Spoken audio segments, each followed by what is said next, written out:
આખી દુનિયા અસ્થિરતા અને અશાંતિના ભણકારા વચ્ચે જીવી રહી છે। ક્યાંથી કઈ બાજુથી યુદ્ધના ટકોરા કયા દેશનો દ્વાર ખટખટાવશે કોઈને સમજાઈ નથી રહ્યું। દુનિયાની મહાસત્તાઓ પોતાના સ્વાર્થમાં વ્યસ્ત છે। અમેરિકા જેવા દેશે પાકિસ્તાનને ગોદમાં બેસાડીને રાખ્યું છે। પાકિસ્તાનને ગોદમાં બેસાડીને કોઈ પણ ઘોડા પર દાવ લગાવવા માટે જાણીતા ડોનાલ્ડ ટ્રમ્પ આતંકના શરણે જઈને બેઠા છે અને દાવો વિશ્વ શાંતિનો કરી રહ્યા છે। એ સ્થિતિમાં સૌથી વધારે સંકટનો અથવા પડકારોનો સામનો ભારત જેવા દેશ કરી રહ્યા છે અને જે દેશમાં જે સરકારની સામે સૌથી વધારે પ્રશ્નો છે એ સરકાર એની પોતાની સામે સવાલ એ છે કે એ જે ચૂંટણીમાં 1.5 વર્ષ પહેલા ચૂંટાઈને આવ્યા એ ચૂંટણીઓ નિષ્પક્ષ હતી કે કેમ। નમસ્કાર, આપની સાથે હું દેવાંશી।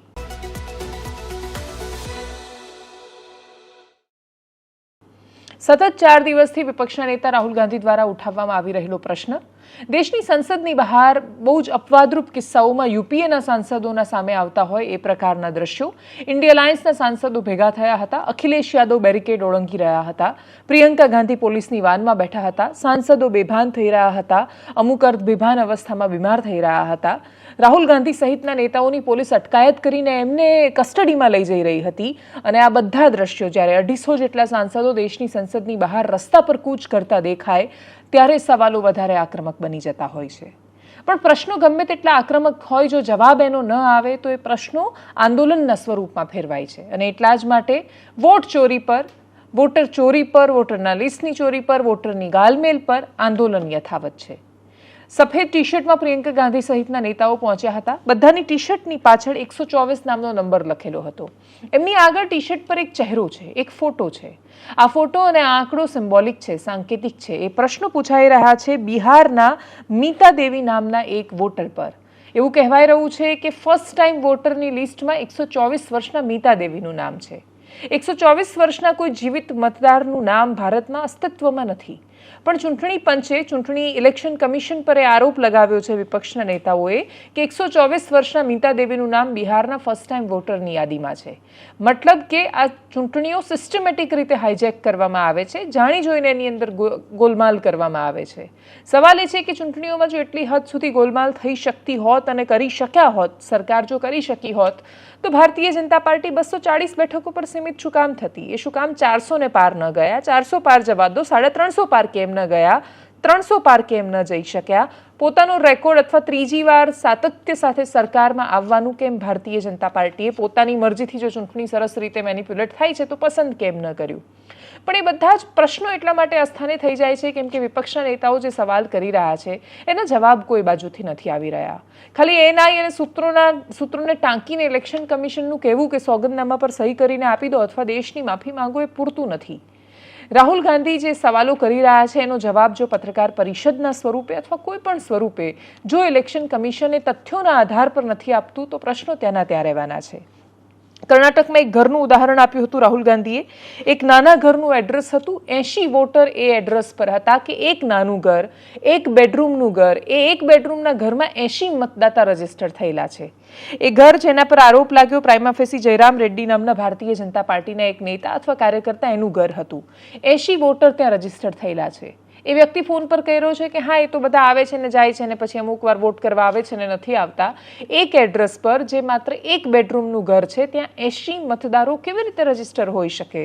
ઇલેક્શન કમિશનની આ એક ભૂલ હોય કે પછી આવી અગણિત ભૂલો ભેગી થાય ત્યારે એક સિસ્ટમેટિક કરપ્શન બની જાય છે। પ્રશ્નો ખૂબ બધા છે। રાહુલ ગાંધીએ કહ્યું છે પ્રોટેસ્ટ જ્યારે ચાલી રહ્યો હતો યુથ કોંગ્રેસે કે આ તો ટ્રેલર છે, પિક્ચર હજી બાકી છે। સાંભળીએ રાહુલ ગાંધીને। हम कॉन्स्टिट्यूशन की रक्षा कर रहे हैं। One man one vote constitution का फाउंडेशन है और इलेक्शन कमीशन की ड्यूटी है कि वो one man one vote enforce करे और उन्होंने नहीं किया। उन्होंने अपनी ड्यूटी नहीं की। तो हम सिर्फ कॉन्स्टिट्यूशन को प्रोटेक्ट कर रहे हैं, उसकी रक्षा कर रहे हैं, संविधान की रक्षा कर रहे हैं और हम करते रहेंगे, हम रुकेंगे नहीं। सर, आप बिहार जा रहे हैं 17 तारीख से। 124 सुना है 124 सामने आया। फर्स्ट टाइम 24 साल की उम्र है और फर्स्ट टाइम मिलता देवी सुना है मैंने। ऐसे तो बहुत अनलिमिटेड केसेस है, अभी पिक्चर बाकी है। એક બાજુ નેતા પ્રતિપક્ષ ભારતમાં થયેલી ચૂંટણી પર જ સવાલ ઉઠાવી રહ્યા છે આ પ્રશ્નો એટલા બધા ગંભીર છે કે આવું ઇતિહાસમાં પહેલીવાર થયું છે કે 240 સાંસદો ભારતીય જનતા પાર્ટીના હોય અને 250 કરતાં વધારે સાંસદો વિપક્ષના સાંસદો બધા ભેગા થઈને દેશની સંસદની બહાર આટલી આક્રમકતા સાથે વિરોધ કરતા હોય એ કહેવા માટે ચૂંટણી જે 1.5 વર્ષ પહેલાં યોજાઈ એ આખી ચૂંટણી જ ફ્રોડ રીતે અને ખોટી રીતે થઈ છે એ સાબિત કરવા માટેનો એમનો પ્રયત્ન હોય તો આની સામે જવાબ શું મળશે? ચૂંટણીઓ ભૂતકાળમાં જઈને કશું બદલાવાની નથી, પણ ભવિષ્યમાં જેટલી પ્રક્રિયાઓ થવાની છે એ પ્રક્રિયાઓ પારદર્શક હશે કે કેમ? બીજું જે કર્ણાટકના કે બાકીની જગ્યાએ ઉદાહરણ અપાઈ રહ્યા છે, જો વોટર લિસ્ટમાં એક ટેકનિકલ એરર આટલી મોટી થઈ રહી છે, આટલી મોટી સંખ્યામાં થઈ રહી છે, તો એનો ફાયદો કે ગેરફાયદો એ તો બધા પક્ષને થવાનો છે. સિસ્ટમેટિકલી ખાલી ત્યાં જ ભૂલો કરવામાં આવી રહી છે જાણી જોઈને જ્યાં ભારતીય જનતા પાર્ટીને ફાયદો થાય, તો પછી એ પ્રશ્નોના જવાબ માત્ર ઇલેક્શન કમિશન આપી શકે છે. રાહુલ ગાંધી બહુ સરળતાથી કહી રહ્યા છે કે હું સોગંદનામા પર સહી શું કામ કરું, અમને એ વોટર લિસ્ટ અથવા ડેટા છે ઇલેક્શન કમિશન પ્રોવાઈડ કેમ નથી કરતું? જો બધું જ બહુ સરસ છે ને બધું જ પારદર્શક છે તો પછી એ ડેટા આપવામાં તમને વાંધો શું છે? આ સવાલો કોના માટે હાનિકારક છે ખબર નથી, પણ દુનિયામાં અત્યારે ભારતની સ્થિતિ માટે બહુ જ બધું હાનિકારક થઈ રહ્યું છે. પુતિન તરફથી આપણને કેટલી મદદ મળે છે કે કેમ એ ખબર નથી. દુનિયામાં ડિપ્લોમસી અત્યારે એવા સ્ટેજ પર આવીને ઊભી છે કે કૂટનીતિક રીતે એક લેવાતું પગલું એ દુનિયા માટે ખૂબ મોટો વળાંક આવીને ઊભો રહી જાય છે. 15મી ઓગસ્ટે અમેરિકન રાષ્ટ્રપતિ ડોનાલ્ડ ટ્રમ્પ અને રશિયાના વ્લાદિમીર પુતિન મુલાકાત કરવાના છે. એની પહેલા રાષ્ટ્રપતિ ઝેલેન્સ્કી યુક્રેનના અને ભારતના વડાપ્રધાન નરેન્દ્ર મોદીની ફોન પર વાતચીત થાય છે. ભારત દરેક વખતની જેમ આ યુદ્ધનો નહીં બુદ્ધનો દેશ છે ને એટલે જ અમે શાંતિ ઈચ્છીએ છીએ એ પ્રકારની વાત, એનો અર્ક એ પ્રકારનો નીકળે છે, એ પ્રકારની વાત ઝેલેન્સ્કી સુધી પહોંચાડવાનો પ્રયત્ન થાય છે. અમેરિકાને 2 દેશો બહુ સરળતાથી ઝુકાવી શક્યા છે. ચાઇનાની સામે 90 દિવસ માટે જે ટેરિફનું એક્સટેન્શન હતું એ વધારીને ફરી એકવાર સંધિ કરવા માટે અથવા ડીલ કરવા માટેનો ડોનાલ્ડ ટ્રમ્પનો પ્રયત્ન છે. ચાઇના અને રશિયા જેવા રાષ્ટ્રો ખૂબ સરળતાથી અમેરિકાને ઘૂંટણીએ લાવી શકે છે, ઝુકાવી શકે છે. ટ્રમ્પ ગમે તેટલો બફાટ કરે, બ્લફ કરે, પણ છતાંય એ લોકો હેન્ડલ કરી શકે છે એ સ્થિતિને. અલાસ્કામાં મુલાકાત થવા જઈ રહી છે વ્લાદિમીર પુતિન અને ડોનાલ્ડ ટ્રમ્પની. એ અલાસ્કા કે જે 1867માં ખરીદાયું અને 1959માં, એટલે ખરીદાયું પણ રશિયા પાસેથી હતું, રશિયા પાસેથી ખરીદ્યું હતું ને 1959માં એ 49મું સ્ટેટ બન્યું હતું અમેરિકાનું. અમેરિકાને હજુ પણ ગ્રીનલેન્ડ ખરીદવું છે. અમેરિકા હજુ પણ એવું કહેતું હતું કે અમે 52નું રાજ્ય બનાવી દઈશું કેનેડાને. એટલે અમેરિકાની જે મહત્વાકાંક્ષાઓ છે એની વચ્ચે વોલમાર્ટ અને બાકીની બધી એમેઝોન જેવી કંપની એણે ઇમ્પોર્ટ બંધ કરી દેવો પડ્યો છે. અમેરિકામાં મોંઘવારી સતત વધી રહી છે. અમેરિકન્સને પોતાનો દેશ એક સમય ન છોડવો પડે અથવા રિવર્સ માઇગ્રેશન શરૂ ન થાય એ પ્રકારની સ્થિતિ ત્યાં આવીને ન ઊભી રહી જાય એવું અમેરિકન્સ ચિંતા વ્યક્ત કરી રહ્યા છે. અને એની વચ્ચે રશિયા અને યુક્રેન વચ્ચે યુદ્ધ શાંત કરાવવાની વાત કરતા ડોનાલ્ડ ટ્રમ્પ, ઇઝરાયલ અને હમાસ પેલેસ્ટીનની વચ્ચે બધું જ સરસ કરીને ગાઝામાં ટ્રમ્પ ટાવર બનાવવાના સપના જોતા ડોનાલ્ડ ટ્રમ્પ, દુનિયાભરના યુદ્ધોમાં વચ્ચે ફોઈબા બનીને તરત કૂદતા ડોનાલ્ડ ટ્રમ્પ એ ભૂલી રહ્યા છે કે એ પાકિસ્તાનને ગોદમાં રાખીને ઊભા છે. અને પાકિસ્તાનના અસીમ મુનીર ત્યાંની ધરતીનો ઉપયોગ કરીને ભારતને ન્યુક્લિયર વોરની ચેતવણી આપે છે. કુરાનની એક આયાત બોલે છે જેનો રેફરન્સ ટાંકીને ખૂબ બધા મીડિયા અહેવાલ પ્રદર્શિત કરે છે કે આ આડકતરી રીતે જામનગરની રિલાયન્સ રિફાઇનરી અને ઉદ્યોગપતિ મુકેશ અંબાણીને આપવામાં આવેલી ધમકી છે. ભારત તરફથી એવું કહેવું પડે છે કે ગમે ત્યારે યુદ્ધ માટે અમે તૈયાર છીએ અને ગમે ત્યારે યુદ્ધની સંભાવનાઓ છે. એક દેશ ન્યુક્લિયર જેની પાસે હોય, ન્યુક્લિયર સત્તા પણ પાકિસ્તાનની પાસે અમેરિકન કૃપાથી છે. અને જો અમેરિકા આ પ્રકારનો જે દેશમાંથી ઓસામા બિન લાદેનને મારે છે એ દેશને એ શાંતિના દૂત માનીને અસીમ મુનીર જેવા વ્યક્તિને, જેને અમેરિકન ડિફેન્સ એક્સપર્ટ પણ કહે છે કે ઓસામા બિન લાદેનનું બીજું સ્વરૂપ છે, એને સરસ મજાનું લંચ ડિનર કરાવે છે, આગતા સ્વાગતા કરે છે અને અમેરિકન ધરતીનો ઉપયોગ કરીને એ ભારતને ધમકી આપે છે. અને આ બધું થાય છે ત્યારે તેના એક્સ NSA જ્હોન બોલ્ટન અલગ અલગ ટીવી ઇન્ટરવ્યૂઝમાં કહી રહ્યા છે કે ડોનાલ્ડ ટ્રમ્પને ખબર નથી કે કઈ આગ સાથે રમી રહ્યા છે, એ પાકિસ્તાનને સમજવામાં થાપ ખાઈ રહ્યા છે. ડોનાલ્ડ ટ્રમ્પ વેપારી છે, એમને દાવ રમવાનો શોખ છે. ડોનાલ્ડ ટ્રમ્પ વેપારી છે, એ કયા ઘોડા પર અત્યારે પોતાનો દાવ લાગી શકે છે અથવા કોણ કઈ રીતે પ્રેશરમાં આવી શકે છે એનો એ પ્રયત્ન કરે છે. અમેરિકા ઈચ્છે છે કે ભારત યુદ્ધમાં જાય. અમેરિકા ઈચ્છે છે કે ભારત અને પાકિસ્તાન વચ્ચે સંઘર્ષ બનેલો રહે. અમેરિકા ઈચ્છે છે કે ભારત અને ચીનની વચ્ચેનો તણાવ પણ યથાવત રહે. અમેરિકા ઈચ્છે છે કે ભારત પોતાની સંપૂર્ણ ઉર્જા અને શક્તિ લડવામાં વેડફી નાખે, એ ખૂબ દબાણમાં આવે અને દબાણમાં આવીને કોમ્પ્રોમાઇઝ કરે. ભારતની સરકાર અત્યારે જે પરીક્ષામાંથી પસાર થઈ રહી છે એ જોતા ખબર નથી કે આવનારો સમય આપણા માટે શું લઈને આવવાનો છે. ડોનાલ્ડ ટ્રમ્પના નિવેદન કે અસીમ મુનીરના નિવેદન કે પછી આપણે જે રીતે પાકિસ્તાનને જવાબ આપવો પડે છે અને પાકિસ્તાન એના પછી આપણને વળતો જવાબ આપીને એવું કહે છે કે તમે કાલ્પનિક વાતો પર રિએક્ટ કરી રહ્યા છો, પાકિસ્તાને આવું કશું કર્યું જ નથી. પાકિસ્તાન તો ખૂબ જવાબદાર ન્યુક્લિયર પાવરવાળો દેશ છે, ખૂબ જવાબદાર પરમાણુ શક્તિવાળો દેશ છે. પાકિસ્તાન આપણને આ પ્રકારના જવાબ આપી રહ્યો છે. એ સ્થિતિમાં અમેરિકા અને રશિયા વચ્ચેની મુલાકાતમાં શું થાય છે? યુક્રેન એ ચર્ચાનો હિસ્સો જ નથી જેની સાથેનું યુદ્ધ બંધ કરવાનો પ્રયત્ન થઈ રહ્યો છે. ઝેલેન્સ્કી કહી રહ્યા છે કે જો મંત્રણા થઈ રહી છે તો ટ્રાયલેટરલ મીટિંગ કરવાનો પ્રયત્ન કરો, પણ માત્ર અલાસ્કામાં અમેરિકન રાષ્ટ્રપતિ અને રશિયાના વ્લાદિમીર પુતિન વચ્ચે મુલાકાત થવાની છે. એ મુલાકાતમાં ઝેલેન્સ્કી તો એ મુલાકાતનો હિસ્સો પણ નથી બનવાના જેની સાથે યુદ્ધ થઈ રહ્યું છે અને જેની સાથેનું યુદ્ધ બંધ કરવા કે યુદ્ધ વિરામ કરવા માટેનો અમેરિકા દાવો કરે છે કે એ પ્રયત્ન કરી રહ્યું છે. આ સ્થિતિ ખૂબ રસપ્રદ બનવા જઈ રહી છે. રસપ્રદ સ્થિતિમાં ભારત માટે કયા પડકારો આવીને ઊભા રહેશે એના પર નજર રહેશે. આ વિષય પર આવેલી પ્રતિક્રિયા ઉપર કરીએ નજર. So ultimately, I'll have a meeting next week. I had a great relationship with him, considering the fact that, I was not nice to him because of the pipeline. I ended the pipeline. I also gave the javelins. Do you ever hear of a javelin? Javelin is called a tank buster. They say that Obama gave them sheets and I gave them javelins. If it weren't for me, all those tanks that were destroyed at the first days of the war because the tanks got stuck in the mud, some commander made a better they would have been in Kiev in 4 hours going down the highway. But a Russian general made a brilliant decision to go through the farmland instead. And they just had torrential rains, and the rains were so bad, and it was mud, and those tanks got stuck in the mud. I don't know who that general is, but knowing Vladimir, he's probably not around any longer because all those tanks were stuck in the mud, and they went along with the javelins. I gave them the javelins. You know that, right? I gave them javelins. They gave them sheets.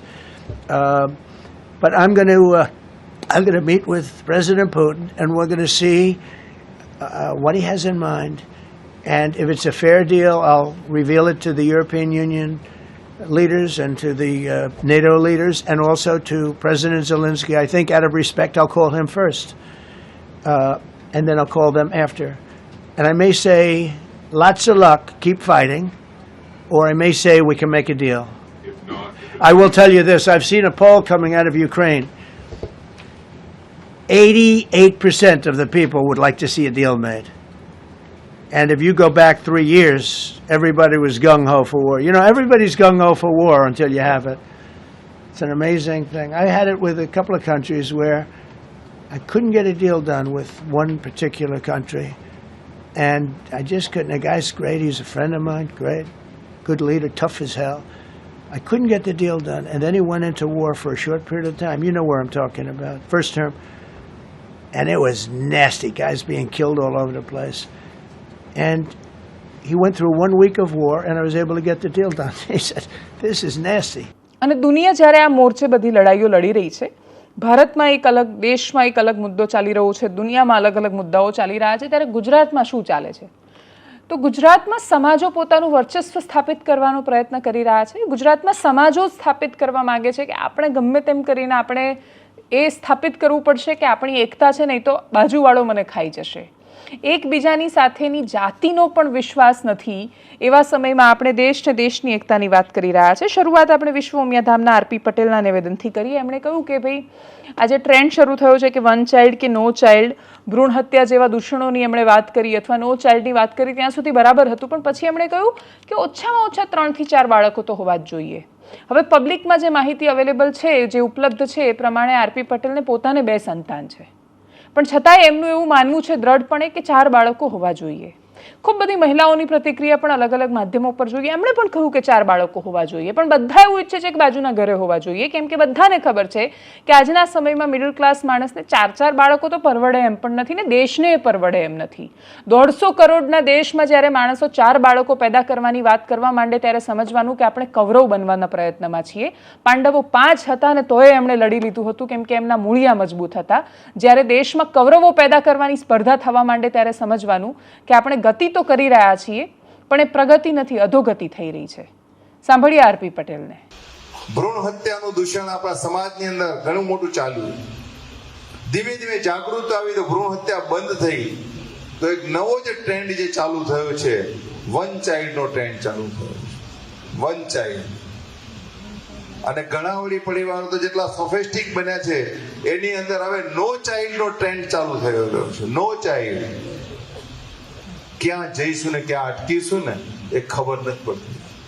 એટલે સમાજે કોઈ પણ મીટિંગની અંદર આ વાતની નોંધ અને ચર્ચા 100% લેવી પડશે કે હવે આપણા દીકરા દીકરીઓને કહેવી પડશે કે ઓછામાં ઓછા 3 થી 4 બાળકો તો જોઈશે જ. આપણા દાદાઓને યાદ કરો, 7, 8, 9 ભાઈ બહેન હતા આપણે, અને આજે પરિસ્થિતિ બદલાઈ છે. આજે ઘણાના ઘરની અંદર કાકા કહેવા વાળું કોઈ નથી, મામા કહેવા વાળું નથી, ફુવા કહેવા વાળું નથી. આવનારા દિવસો એ પણ આવી શકે કે બજારની અંદર બોર્ડ લાગતા હશે કે અહીંયા તમને ભાડેથી કાકા મળશે ને અહીંયા ભાડેથી મામા મળશે. આજે જે વાત આપણને હાસ્યાસ્પદ લાગે છે ને એ આવતીકાલની હકીકત બનવાની છે.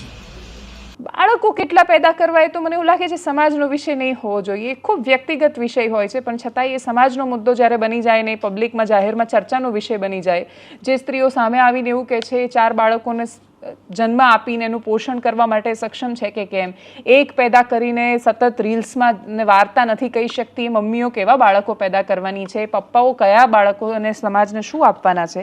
ખૂબ બધા પ્રશ્નો છે કે જે આપણી સામે છૂટી રહ્યા છે. અપેક્ષા રાખીએ કે આપણે કેટલા બાળકો પેદા કરી રહ્યા છીએ એથી વધારે એ વિષયનું ચિંતન કરીએ કે આપણે કેવા બાળકો પેદા કરી રહ્યા છીએ અને આપણે જે બાળકો પેદા કરી રહ્યા છીએ એના માટે શું છોડીને જઈ રહ્યા છીએ. સમાજ અને જાતિ સિવાય જો આપણી પાસે એને આપવા માટે કશું જ નથી તો આપણે એને આ દેશના મહાન બાળકો તો બનાવીને નથી જવાના. આપણે ઇતિહાસમાં રહી જવાના છીએ અને એની મોટી ગાથાઓ ગાવાની, એ ગાથાઓ તો હવે નહીં ગવાય કેમ કે એ તો વાર્તાઓમાં પણ હવે નથી કહેવાતી. ક્ષત્રિયોના ઇતિહાસને લઈને પણ વિવાદ થયો. આ વિવાદ યોગરાજસિંહ રાવોલ જે માણસાના રાજવી પરિવારમાંથી આવે છે એમનો અને જયરાજસિંહ પરમારની વચ્ચેનો છે. જયરાજસિંહ પરમાર પહેલા કોંગ્રેસના પ્રવક્તા હતા અને હવે ભારતીય જનતા પાર્ટીના નેતા છે. એ બંનેની વચ્ચેનો વિવાદ છે એટલા માટે આ વિવાદ હવે બહુ લાંબો વણશે કે બહુ મોટા આંદોલનો થાય કે પછી બહેનો આવીને એવું કહે કે અમે જોહાર કરી દઈશું, એ પ્રકારની સ્થિતિ પેદા નહીં થાય. એનું કારણ એ કે તો પરસોત્તમ રૂપાલા કહેવા જોઈએ. રૂપાલા પટેલ સમાજમાંથી આવે છે અને એ જો કે તો એ વિવાદ છે એ વધારે વણશે. 2 ક્ષત્રિયો કે તો એ તો ઘરની લડાઈ કહેવાય અને એટલા જ માટે ઘરની લડાઈ છે જે ચર્ચાનો વિષય બની છે. જયરાજસિંહ પરમાર એટલે એમનાથી એવું કહેવાય ગયું, એ કહેવા કદાચ બીજું માંગતા હશે પણ એમનાથી એવું કહેવાય ગયું કે ગુલામીનું ક્ષત્રિયોના કારણે ગુલામી આવી, એ પ્રકારનો એક અર્ક નીકળ્યો અને એના પછી યોગરાજસિંહ રાહુલ અસહમત થયા એમની સાથે ને પછી એમણે રાહુલજીએ ઊભા થઈને એવું કહ્યું કે તમે આવું ન કહી શકો. એ વિવાદનો વિડીયો છે, એના પર કરીએ નજર.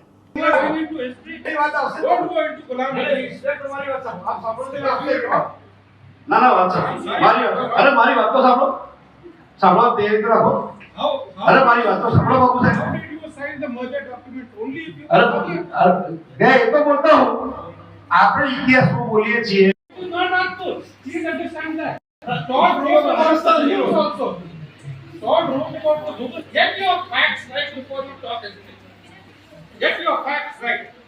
Otherwise, don't talk.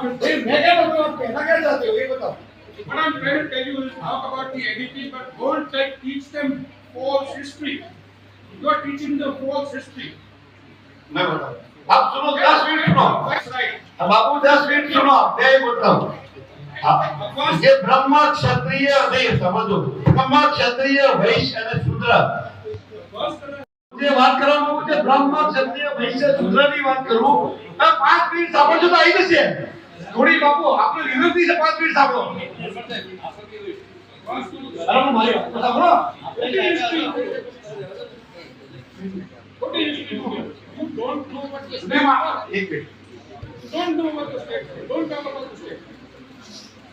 હું જે વાત કહેવા માંગુ છું જે આપ સમજ્યાથી ઉતાવળ કરતી બાપુ આપણે ઉતાવળ કરતી નહીં. अरे आप हमारे सर છો पागड़ी છો माथाનું सम्मान છો. मेरी बात सुन लो. आप ऐसा नहीं बोल सकते. ऐसा नहीं हो सकता. બ્રહ્મ ક્ષત્રિય વૈશ્ય અને શૂદ્રમાં આપણા ભાગે માત્ર લડાઈ હતી. આપણા ભાગે માત્ર લડાઈ હતી.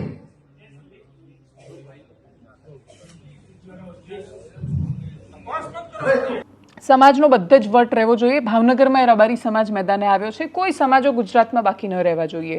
આદિવાસી સમાજનો ભીલ પ્રદેશને લઈને વિવાદ ચાલે છે. મંત્રી કુબેર ડિંડોર કહે છે કે ભીલ પ્રદેશ બનાવવાની બધી વાહિયાત વાતો કરી રહ્યા છે કે રાજકુમાર રોત કહે છે બાંસવાડામાં બનાવીશું ને ચૈતર વસાવા કહે છે ડેડિયાપાડામાં રાજધાની બનાવીશું. એ કાલ્પનિક વાતો પર જ્યારે કુબેર ડિંડોરા કહી રહ્યા હતા ત્યારે દાહોદના સાંસદ જસવંતસિંહ ભાભોર જે ચોકનું લોકાર્પણ કરી રહ્યા હતા, બિરસા મુંડાની પ્રતિમા હતી ને ચોક પર આઈ લવ ભીલ પ્રદેશ લખેલું હતું. એ ભારતીય જનતા પાર્ટીના નેતાને વર્ષોથી ત્યાંથી ચૂંટાઈને આવતા સાંસદ છે. ભીલ પ્રદેશને લઈને ઓપિનિયન શું કોઈ ભારતીય જનતા પાર્ટીના નેતાઓ, એટલે ડૉક્ટર કુબેર ડિંડોર તો ખૂબ સ્પષ્ટતા સાથે વાત મૂકે છે, પણ એમના સિવાય કોઈ બાકીના આદિવાસી નેતાઓ સ્પષ્ટ રીતે જનતાની વચ્ચે જઈને પોતાના એ મુદ્દા પર વાત નથી કરી શકતા. ડૉક્ટર કુબેર ડિંડોરની પાસે આદિવાસી સિવાયના પણ બીજા વોટ છે જે એમને સંતરામપુરમાંથી મળે છે. સાંસદ બનવા માટે બાકીના બહુ વિશાળ વોટની જરૂર પડતી હોય છે ને એટલે જસવંતસિંહ ભાભોરને તો એ પોસાય એમ નથી. એક બાજુ ભીલ પ્રદેશની વાત છે, એક બાજુ આ સંઘર્ષ એમ ભાવનગરમાં જ્યારે પાટીદારો એકત્રિત થયા અને વૃદ્ધને મારવાના કિસ્સામાં જે આરોપી હતો એનું સરઘસ નીકળ્યું ને વરઘોડો નીકળ્યો, તો પછી રબારી સમાજ મેદાને આવ્યો કે પટેલો ભેગા થઈને આ રીતે ડરાવી જાય ન ચાલે, અમે એક છીએ ને અમે એકતા સાથે આગળ આવીશું. કોના માટે ને કયા મુદ્દા માટે એકતા સાથે સમાજ આવે છે એ બહુ મહત્વનું છે. તમે કોઈ આરોપીને બચાવવા માટે આવી રહ્યા છો મેદાન પર, એક વ્યક્તિ કે જેણે ખૂબ ખરાબ રીતે એક વૃદ્ધની સાથે વર્તન કર્યું છે એના માટે તમે આવી રહ્યા છો. સમાજની એકતા તમે કયા વિષય પર બતાવવા માંગો છો એ પણ બહુ મહત્વનું છે. ત્યાંથી આવેલી જે પ્રતિક્રિયા છે એના પર કરીએ નજર. હાલમાં એક જ મુદ્દો ભાવનગર જિલ્લામાં સર્જાઈ રહ્યો છે. ભાવનગર જિલ્લામાં નહીં પણ આખા ગુજરાતની અંદર એક જ મુદ્દો સર્જાઈ રહ્યો છે કે ભાવનગર જિલ્લાના વલભીપુર તાલુકાના કાળા તળાવ ગામનો એક મુદ્દો કે યુવાને એક વૃદ્ધને માર્યો. અરે ભાઈ, માર્યો છે તો એને રેતી લેતા છે, એના ઓલાની અંદર રેતી લેતા છે, એ કાંઈક ને કાંઈક વાદ વિવાદ આગળનો જૂનો કેવું હોય એ બાબતથી માર્યો, એનો કેસ થયો. કેસ થયા પછી પણ પાટીદાર સમાજે એટલો બધો આ મુદ્દાને સગાવ્યો કે વૃદ્ધને માર્યો, આમ કર્યું તેમ કર્યું, અને પાછળથી પણ ગુનો દાખલ થયા પછી પાછળથી લૂંટનો ગુનો દાખલ કરાયો. કેમ કે પાટીદાર સમાજના આગેવાનોએ, પોલિટિક્સમાં જોડાયેલા માણસોએ એસપીને રજૂઆત કરી, પોલિટિક્સ ઉપરથી દબાણ કર્યું અને પાછળથી ત્રીજા દિવસે એક લૂંટનો ગુનો દાખલ કર્યો. એ બાબત આપણે ચર્ચા કરવી છે કે ભાઈ જે બનાવ બન્યો છે એ પાછળ જે ગુનો દાખલ થયો છે એ યોગ્ય છે, પણ લૂંટનો ગુનો લૂંટ નથી કરી તો ખોટા ગુના કેમ દાખલ કરવામાં આવે છે? આ બાબતથી એક રબારી સમાજને, ભાવનગર જિલ્લા રબારી સમાજને જાગવું પડશે, સમાજને એક થવું પડશે અને સમાજને એક થઈ અને ન્યાય માટે લડવું પડશે, દોડવું પડશે અને ખર્ચાવવું પડશે. એમાં ભાવનગર જિલ્લા વિહોતર ગ્રુપ પણ સમાજની સાથે છે. જ્યારે જ્યારે સમાજને દુઃખ પડે ત્યારે પણ રબારી સમાજની સાથે વિહોતર ગ્રુપ જોડાયેલું છે. આપણે આવેદનપત્ર આપી સમાજને એક સાથે, જૂથ સાથે એક શક્તિ પ્રદર્શન કરવું જરૂરી છે. જેવી રીતના પાટીદાર સમાજે શક્તિ પ્રદર્શન કરી આપણા સમાજને ઘણો બદનામ કર્યો છે. ઘણું આપણે સોશિયલ મીડિયામાં તમે જુઓ છો તો વોટ્સઅપ ગ્રુપની અંદર ઘણા મેસેજો એવા આપણે જોઈ શકીએ નહીં, સાંભળી શકીએ નહીં, એવા મેસેજો આપણે પણ રબારી સમાજ વિશે લખેલા છે. તો સમાજ એક થાવ, જાગૃત થાવ અને યુવાનોને હાકલ છે કે બધા એક થાવ, અને વડીલોને પણ વિનંતી છે કે આમાં તમારું માર્ગદર્શન અમારા દરેક યુવાનો સુધી મળી રહે અને સમાજને એક તાતાને આપણે બાંધીએ અને સમાજના દરેક કાર્યોની અંદર, ન્યાયની અંદર આપણે સત્ય માર્ગે આપણે ચાલીએ અને સમાજને ન્યાય આપી શકીએ. આ હેતુથી આપણે મંગળવારે અથવા તો બુધવારે ક્યારે ભેગું થવું છે આ સાંજ સુધીમાં આપણે તારીખ જાહેર કરીશું. એમાં ઘણા આગેવાનો સાથે મારે ચર્ચા થઈ છે. આપણે શું નક્કી કરવું આ સાંજ સુધીમાં નક્કી કરીએ અને સમાજને મેસેજ આપજો. બહોળી સંખ્યામાં આપણે સમાજ ભેગો થાય એ આવેદનથી આપણે બધા ભેગા થઈએ. અને છેલ્લે જતા જતા નેતાગીરીના પણ દર્શન કરીએ. પહેલા એવું કહેવાતું કે રાજા વેશ પલટીને પછી પ્રજાની વચ્ચે જતા અને એની સમસ્યાઓ જાણવાનો પ્રયત્ન કરતા, પણ એ વખતે જો જનતા કશું બોલે, જો આજના રાજાઓ હોય, મતલબ આજના રાજાઓ એટલે ચૂંટાયેલા પ્રતિનિધિઓ, તો એ દરેક માણસને શૂળે ચડાવી દેવાનો નિર્ણય કરે. પણ એમાં અમુક હિંમતવાળી પ્રજા હોય છે કે જે એવું નક્કી કરે છે કે ભલે જ ચડાવતા શૂળીએ, આપણે બોલીશું જો એનો વિરોધ છે અથવા સમસ્યા છે તો. નિકોલમાં દસક્રોઈના ધારાસભ્ય બાબુ જમના પટેલ ને બાકીના કોર્પોરેટર વેશ પલટીને નહીં યથાસ્થિતિ પહોંચ્યા હતા. નાગરિકે પોતાની અસહમતિ વ્યક્ત કરી અને વિકાસ માટે પ્રશ્ન કર્યો. તમે ચોમાસામાં અમદાવાદના પૂર્વ વિસ્તારમાં જાઓ, સાબરમતી નદી બે વિસ્તારોને જોડવાનું કામ કરે છે, નહીં કે ભાગલા પાડવાનું કામ, પણ વિકાસ ત્યાં ભાગ પાડે છે. તમે જેવા પશ્ચિમમાં આવો તમને એવું લાગે કે તમે અમેરિકા સિંગાપોરમાં ધીરે ધીરે પ્રવેશ કરી રહ્યા છો, એક પછી એક એરિયા તમે છોડતા જાવ એમ તમને અલગ અલગ દેશની લાગણી આવે, અને તમે પેલી બાજુ જાઓ એટલે તમે એશિયા અને આફ્રિકાના એવા પ્રદેશોમાં આવી ગયા છો કે જે વિકાસથી અતિશય વંચિત છે એવી સ્થિતિનો તમને અહેસાસ થાય. કોટની અંદર સરદાર પટેલ મેયર હતા ને એમણે જે સુવ્યવસ્થિત રીતે નગર આયોજન કર્યું હતું, એના પછી આટલા વર્ષો સુધી સરદાર પટેલની પ્રતિમાઓ બહુ લગાડી આપણે, એમની સૂઝબૂઝ નથી લગાડી શક્યા કામે. નિકોલ વિસ્તાર તો અતિશય દારૂણ અવસ્થામાં જાય છે. ખૂબ બધા પૈસા અને ટેક્સ આપતા માણસો છે ત્યાં. એ બાજુ આખી ઇન્ડસ્ટ્રીઝ ચાલે છે. એટલી મોટી ઇન્ડસ્ટ્રીઝ જ્યાં ચાલતી હોય, જીઆઈડીસી આટલી બધી ચાલતી હોય, એની સ્થિતિ આટલી બધી દયનીય હોઈ શકે? જવાબ હા છે. અમદાવાદના પૂર્વ વિસ્તારમાં કઠવાડા જીઆઈડીસીની આજુબાજુનો વિસ્તાર કે વટવાની આસપાસનો વિસ્તાર જુઓ, અતિશય દારૂણ અવસ્થામાં માણસો રહે છે. ત્યાં દાસ્તાન સર્કલથી આગળ જાઓ તો ત્યાં રસ્તાનું અસ્તિત્વ જ નથી. આ સ્થિતિમાં રહેતા માણસોએ જ્યારે પોતાના ધારાસભ્યને, પોતાના નેતાને પ્રશ્ન કરે ત્યારે શું થાય? તો કે ઈગો હર્ટ થઈ જાય. જોઈએ વિડીયો. આપણા વોર્ડમાં કોર્પોરેટર કેટલા હોય? અમદાવાદ મ્યુનિસિપાલિટીનું બજેટ 15,000 કરોડનું હતું, પછી નિકોલમાં કેટલા વપરાયા? તો એ એવું કે આરટીઆઈ કરો, તો તમને હું કામ અમે ચૂંટીને લેવા? કોને આરટીઆઈ રાતે તમે એના બાજુમાં ઓપન પાર્ટિક્યુલર બને છે 5 કરોડના ખર્ચે જોઈએ આવજો. બને છે કે બની ગયો? ચાલુ જ છે. ચાલુ જ છે. એના આ વચનો 2015 માં અમે સાંભળ્યા છે, 2019 માં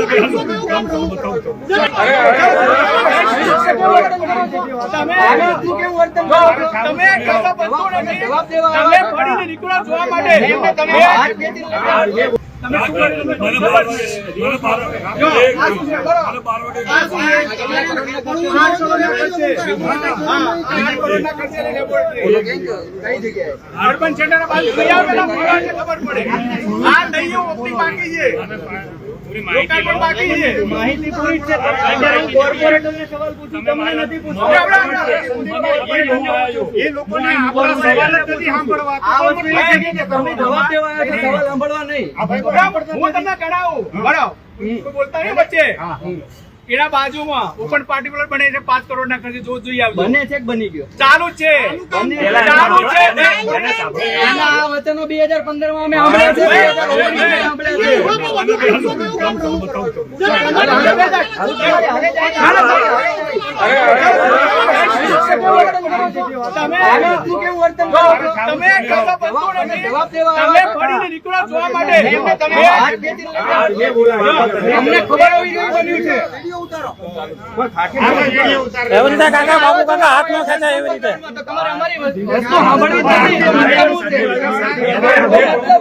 બાબુ કાકા હાથ કેમ ખેંચો?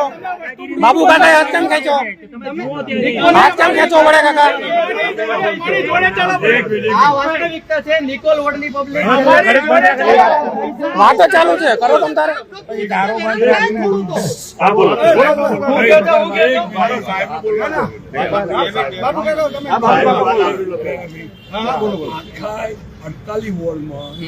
મોટામાં મોટો વોર્ડ નીકળો, દોડો નીકળો, દોડો બધા વોર્ડ સત્તાર વધારે કામ થયું એટલે નીકળો. ઉભા રહો, બાબુ કાકા. નિકોલમાં સ્મશાન ક્યાં છે? અલા જવા દો, જવાબ નથી દેવો નિકોલમાં એટલે સ્મશાન ક્યાં છે? નિકોલમાં સ્મશાન ક્યાં છે? સ્મશાન ક્યાં છે? સ્મશાન નિકોલમાં. વોટ માંગવા આવશો ત્યારે અમે એવું જ કેવું છે. અત્યારે વોટ માંગવા જાય તો 4 મહિના પછી ઇલેક્શન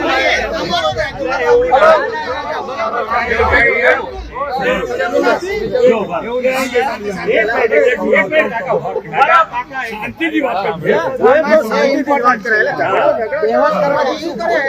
તમારી ઓફિસ આવી તમારે લઈ જજો. તમારથી વાંધો નથી કાકા. કોર્પોરેટરો કોઈ ફોન નથી ઉપાડતા.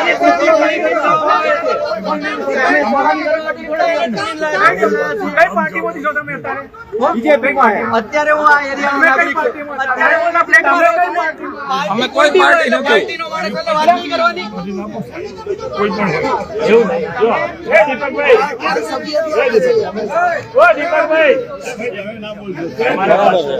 તમે ભાજપ વાળાને પૂછવાનું હોય તો ભાજપની મીટિંગ રાખો.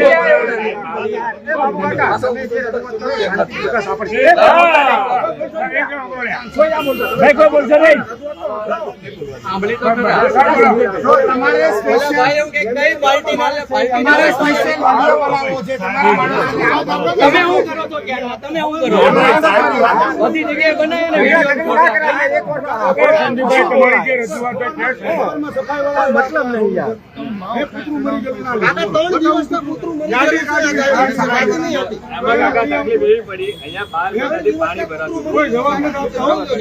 આશા રાખીએ કે રાજનેતાઓ એટલા તો વિશાળ હૃદયના થાય કે એમના કરેલા પાપને ઓળખી શકે, એમની આજુબાજુના એમના ગોત્રના માણસોએ કરેલા પાપને ઓળખી શકે અને પછી એ પ્રજા પર ચડી બેસવાની જગ્યાએ વાસ્તવિકતાનો સ્વીકાર કરતા થાય કે ચોમાસામાં અમદાવાદ ખરેખર ખાડાવાદ બની જાય છે અને માત્ર અમદાવાદની અનેક વિસ્તારોની સ્થિતિ બહુ દારૂણ થઈ જાય છે.